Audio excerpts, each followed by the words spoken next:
और महालक्ष्मी सेल्स आपके लिए तैयार है लेटेस्ट कंज्यूमर अप्लायंसेस के साथ। Branded air conditioners, best brands, best offers के साथ आपके लिए अवेलेबल है महालक्ष्मी सेल्स में। एयर कूलर्स जो आपके पूरे घर में ठंडी हवा से आपके दिन को और खुशनुमा बनाए। Single door refrigerator, double door refrigerators, inverter battery, deep freezers, विजी cooler, LED televisions, semi and fully automatic washing machines, water purifier, RO plus UV, आटा चक्की, water dispensers, water coolers, mini refrigerators, सभी appliances बेस्ट ब्रांड्स के best offers के साथ आपके लिए available है Mahalakshmi sales में। लक्षात घ्या 13 किंवा 14 तारखेला कमळाबाई येतील लक्ष्मीबाईला सोबत घेऊन, तिला येऊ द्या, घरात घ्या, नाही नका म्हणू, कारण की तो पैसा तुमचाच आहे, ती लक्ष्मी तुमचीच आहे। तुम्ही जो टॅक्स भरता ना त्याच्यामधून खना खना खना ते लोक काय करतात, कॉन्ट्रॅक्ट घेत असतात, नाल्यांचे कामं घेत असतात, ते स्वतः जो डबुले ठेवतात आणि ते डबुले कधी काढतात, मग ती कमळाबाई लक्ष्मीबाईला घेऊन येईल आणि म्हणाल बाई मला वोट दे ग, घ्यायचं तुमचंच आहे ते, पण वोटिंग जी आहे ती विचारपूर्वक द्या, ठीक आहे? एवढंच बोलते। जय हिंद, जय महाराष्ट्र, जय भीम। सगळ्यात पहिले मी आपल्या भाषणाची जी सुरुवात आहे आपण घोषणेने करायची आहे। मी घोषणा देत दोन्ही हात वरती करायचे आणि जोरदार घोषणा द्यायच्या आहेत। जय श्रीराम। आवाजच बिलकुल आला नाही। अहो समोर महिला सशक्ती आहे, विद्या पाहिजे असेल तर सरस्वतीकडे जावं लागतं, आणि ताकद पाहिजे असेल तर आपल्याला शक्तीकडे जावं लागतं, आणि शक्ती साक्षात समोर उभी आहे। आवाज इतका कमी असं नाही झाला पाहिजे। परत बोला, जय श्रीराम, जय भवानी, भारत माता की। चा मुजरा करते। विश्वरत्न डॉक्टर बाबासाहेब आंबेडकर यांना मी अभिवादन करते आणि हिंदू हृदय सम्राट उद्धव बाळासाहेब ठाकरे यांना मी मानाचा मुजरा करून माझ्या भाषणाची सुरुवात करते। सन्माननीय मंच आणि मंचावरती उपस्थित असणारे, मला माफ करा मला यांची नावं माहिती नाही, मला आता सुरेश भाऊंनी दिलेले आहेत। मुकेश साळुंके साहेब, बंडू देशमुख साहेब, प्रकाश चौधरी साहेब, शारदाताई आमच्या आव्हाड, आशाताई पाटील, लताताई पवार, संगीताताई भोईर। मी भाषण वगैरे कसं काही देणार नाहीये, मी उमेदवार आहे आणि मी तुम्हाला सांगते की मी या पॅनल क्रमांक 1 मध्ये पहिल्यांदा उभी आहे आणि मी SC कास्ट मधून अर्चनाताई करणकाळे यांच्या विरोधात उभी आहे। मी आता सध्या पॅनल मध्ये फिरते, मी बघते पॅनलची इतकी परिस्थिती बिकट आहे की अक्षरशः चालायची पण सोय नाही आहे, आणि मग ते म्हणतात की टीव्ही वरती जोर जोरात ओरडतात, विकास हो रहा है, विकास हो रहा है, विकास हो रहा है। मला तर कुठेही पॅनल क्रमांक 1 मध्ये विकास दिसलेला नाहीये। विकास नावाचा मुलगा असू शकतो, ते गोष्ट वेगळी राहिली, पण विकास नावाची काहीही वस्तू मला तिकडे दिसलेली नाही। टीव्ही वरती ओरडल्याने कधी विकास होत नाही। ग्राउंड लेवल जी आहे तुमची ती चेक करा। आणि मग म्हणतात आमचा नगरसेवक आहे। आपल्या पॅनल मध्ये 15, 18, 20 वर्षापासून तेच नगरसेवक आहेत, मग विकास कुठे आहे?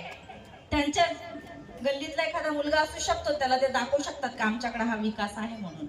बाकी विकासाच्या नावाखाली जर तुम्ही बघणार तर फक्त आणि फक्त भ्रष्टाचार आहे।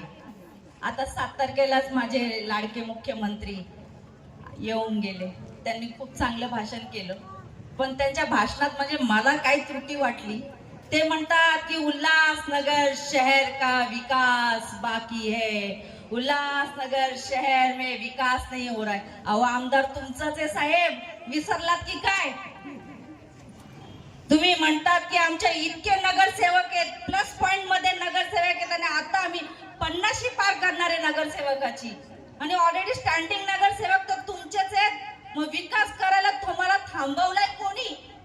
कोणी हात धरले तुमचे? या जनतेला मूर्ख समजता की काय? फक्त तुम्ही मोठ्या मोठ्या मंचावरती आहेत आणि तिकडनं भाषण देतात की इकडे विकास होत नाहीये, का विकास होत नाहीये? ते स्वतःच्या गरिमात स्वतःला प्रश्न विचारा। आणि लाडक्या बहिणींवर तर मी काय जास्त बोलू शकत नाही, कारण की दोघंही भांडतायत. लाडकी बहीण माझी आहे, तो म्हणतो लाडकी बहीण माझी आहे. ते त्यांनी त्यांचं डिसाईड करावं की लाडकी बहीण कोणाची आहे. बिचारा लाडक्या बहिणींना आमदारकी होती तोपर्यंत येत होतं ग बाई. आमदारकी संपली, लाडकी बहीण संपली. बरोबर आहे का नाही? आता येतात का खात्यात पैसे? मग संपलं ना आमदारकी, आता कसली अपेक्षा आहे तुम्हाला? आणि मला सांगा, लाडक्या बहिणीचे 1,500 रुपये दिले, बाई ग बाई, बाई लय खुश झाली. 1,500 येतात मला आता, नवऱ्याकडे मला मागायची गरज नाही, अशा त्यांच्या महिला कार्यकर्ता घोषणा देत आहेत. बरोबर आहे का नाही? अभी हमारे पास हम पति से पैसा नहीं लेता. अगं बाई, महागाई काय झालीये? 1,500 तुझी महिन्याभराची भाजी पण येत नाहीये. मग ते काय करायचे तुला 1,500 रुपये? बरोबर आहे का नाही? त्याच्यासाठी या सगळ्या गोष्टींना तुम्ही जुमानून मागे ठेवा. मी एवढंच सांगते की मी पॅनल नंबर 1 मध्ये पहिल्यांदा उभी राहिलेली आहे आणि मला तुमचा भरघोस मतांनी, मला प्रचंड मतांनी मला विजयी करा. बघा, मी तुम्हाला वचन देते की जे काम असणार अर्ध्या वेळ रात्री मी तुमच्यासाठी सदैव आणि तत्पर उभी राहणार. आणि एक गोष्ट सांगते की आपल्या डॉक्टर बाबासाहेब आंबेडकरांनी पण सांगितलेलं आहे की जोपर्यंत कंटिन्यू अगर तोच नगरसेवक निवडून येतोय, म्हणजे सत्ता अगर धारी तोच व्यक्ती जर असेल ना, तर समजून घ्या कुठेतरी भ्रष्टाचार 100% होतोय. कारण की ते बदली होत नाहीये. मग तो झाला की त्याचा मुलगा नगरसेवक, त्याची मुलगी नगरसेवक, त्याचा जावई नगरसेवक, आणि हे लोक दुसऱ्यांना नावं ठेवतात की अरे यांची घराणेशाही चालू आहे. तुमची काय चालली आहे? तुम्ही बघा, आमदाराचाच घरामध्ये 2 ते 3 नगरसेवक असतील. त्याची सून नगरसेविका, त्याचा मुलगा नगरसेवक, त्याची सून नगराध्यक्ष, शेजारीच आहे ना. त्याच्यासाठी जनतेच्या हातात आहे की राज्यशाही पाहिजे.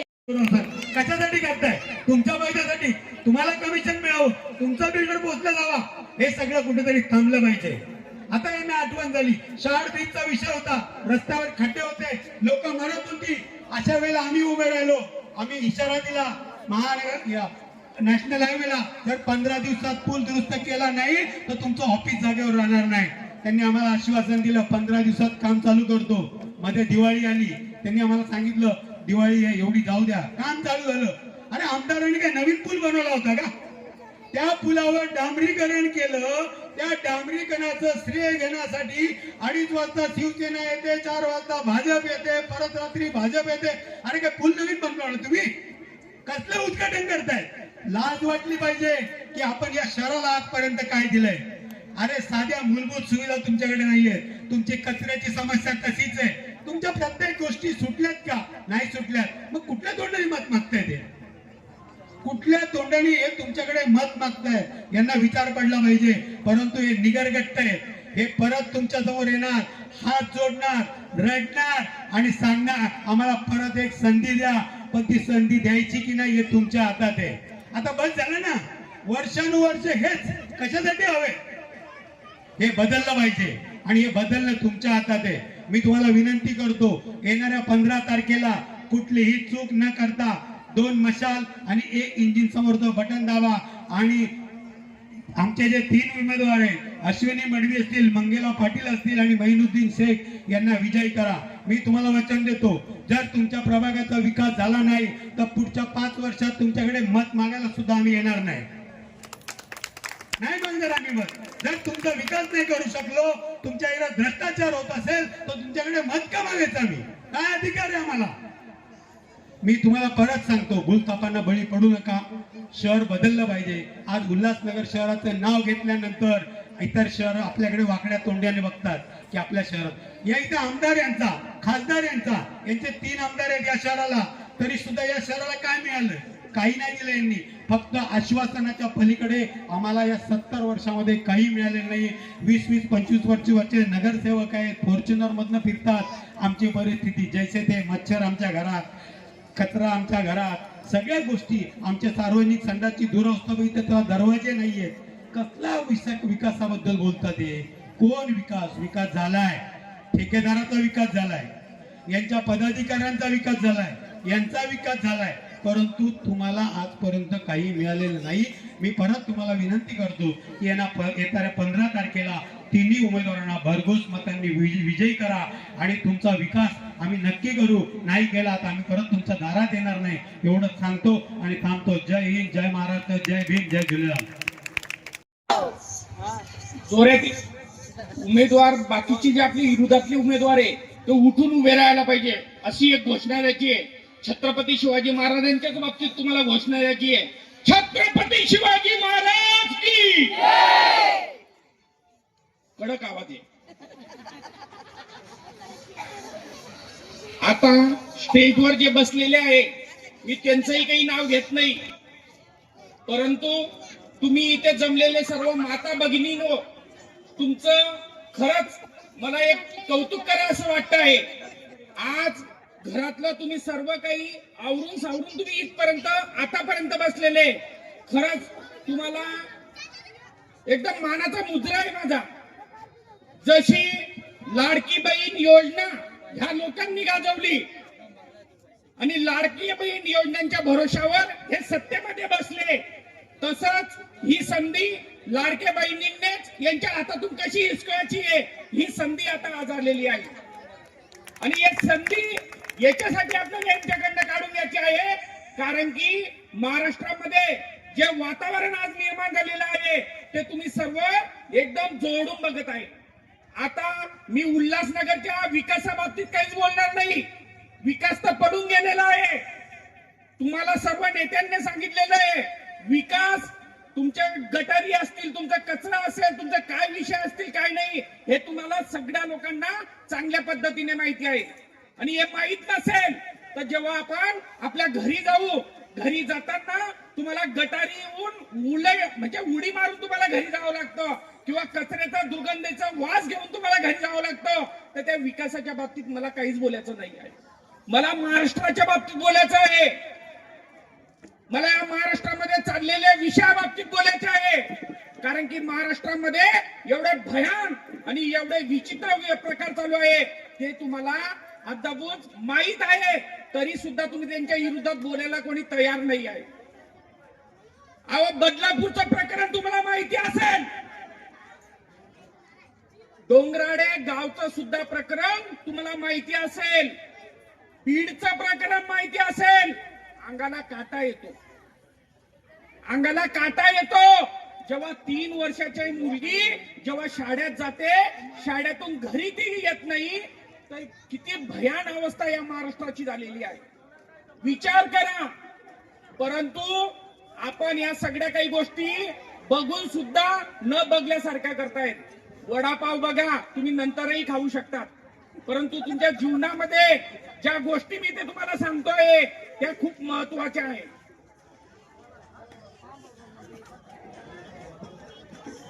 नाहीतर तुम्ही वडापाव खाऊन घ्या, मी नंतर बोलतो. तर ऐका, एवढे भयान विषय आहेत, कारण की आम्ही पूर्ण महाराष्ट्रभर उद्धव बाळासाहेब ठाकरे पक्षाचं संघटन हे मजबूत करत असतो. ज्या ठिकाणी अन्याय अत्याचार होतो, ज्या ठिकाणी न्याय मागण्याची वेळ येते, तेव्हा उद्धव बाळासाहेब ठाकरे पक्षाचे पदाधिकारी म्हणून, शिलेदार म्हणून आम्ही समोर जाऊन आम्ही लढत असतो. आमच्या डोळ्यासमोर एवढे भयान प्रश्न आहे की ते तुम्हाला सांगता येत नाही. आज विचार करा, डोंगराळे गाव मध्ये 3 वर्षाची चिमुकली होती, तिच्यावर बलात्कार करण्यात आला. तिचा जो चेहरा आहे, चेहरा तर ते वस्ताऱ्याने तिला असं शिलण्यात आलं. जसं आपण गाजर शिलतो तसं त्या मुलीचा चेहरा आपण शिलून टाकला. तरी सुद्धा सरकार हिच्यावर बोलायला तयार नाही, सरकार आरोपींना फाशी द्यायला तयार नाही. सरकार काय एवढं चांगल्या डोळ्याने, उघड डोळ्याने या गोष्टी बघतायत आणि आम जनता सुद्धा या गोष्टी बघतायत, पण घरी जाऊन आपलं रक्त का सडत नाही.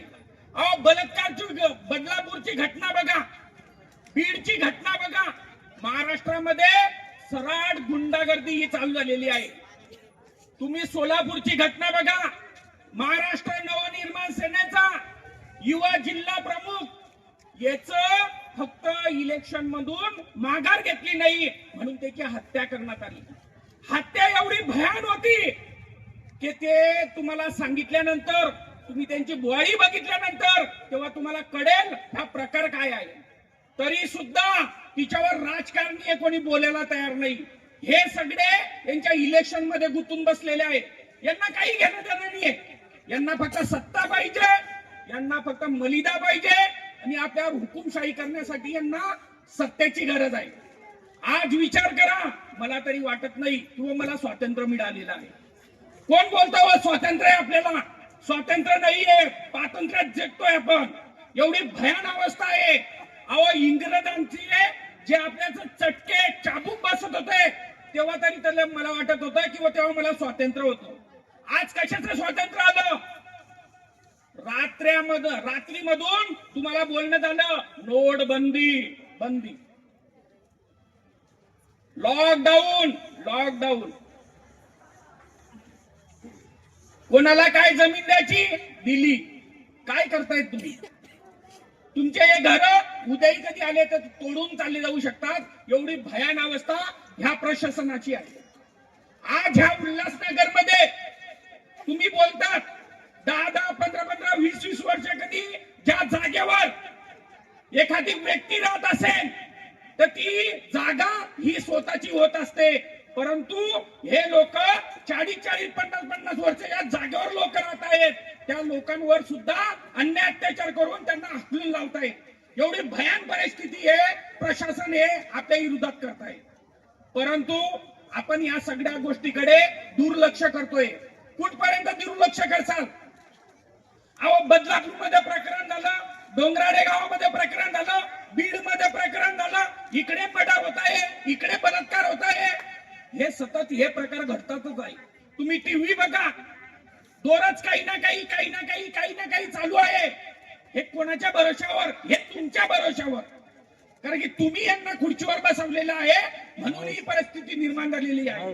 हे बोलतात ना, काँग्रेसने काय केलं, मागच्या सत्तेवाल्यांनी काय केलं.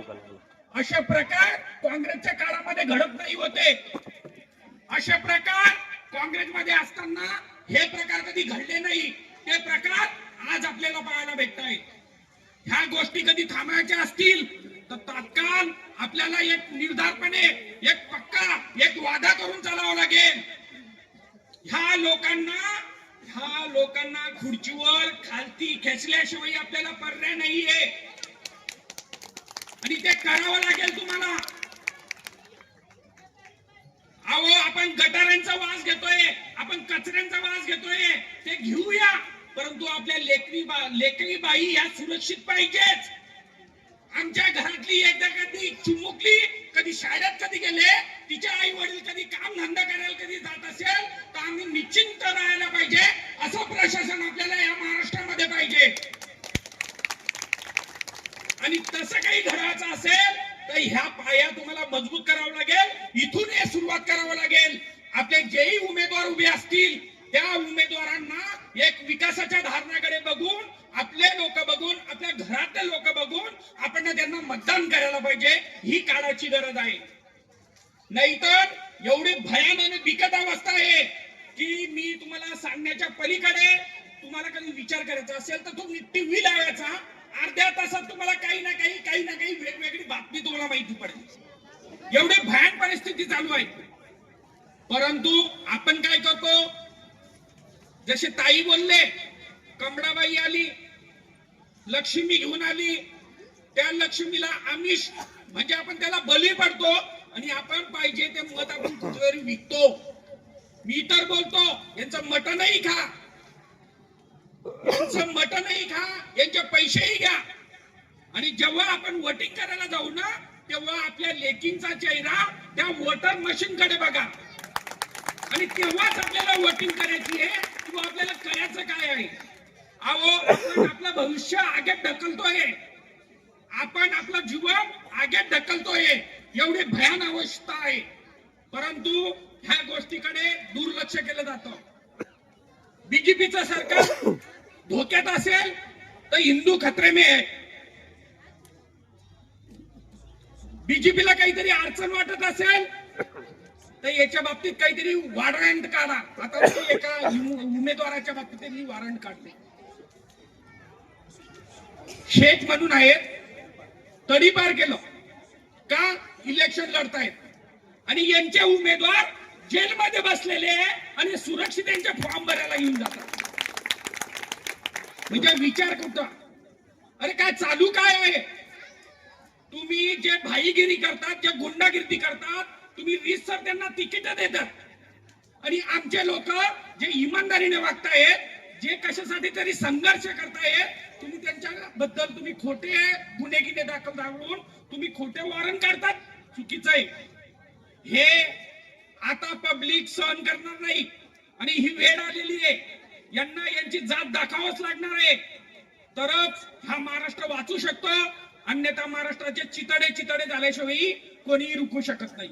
आणि तुम्हाला रुखायचं असेल, यांना थांबवायचं असेल, तर यांना यांच्या खुर्चीच्या खालती उतरवणं ही काळाची गरज आहे. आज या ठिकाणी सर्व माता भगिनींनो, तुम्ही चपाती लाटताना तुमचे मिस्टर कधी दुसऱ्या पक्षात फिरत असतील तर फिरू द्या, पण चपाती गरम गरम कधी पाहिजे असेल म्हणा, तर आम्ही सांगू त्या लोकांनाच तुम्हाला मतदान करावं लागेल. अन्यथा त्यांची गरम चपाती बंद करा. आणि याच्या पुढे आपले जे उमेदवार असतील त्यांना कसे निवडून येतील त्या पद्धतीत सर्व लोकांनी आपण एकजूट होऊन आपले जेही उमेदवार उभे असतील, मशाल असेल किंवा इंजन असेल, तर या दोघं उमेदवार आपले कसे निवडून येतील त्यासाठी आपल्याला सगळ्यांना प्रयत्न करायचा आहे आणि त्यांना भरघोस मताने निवडून आणायचं आहे.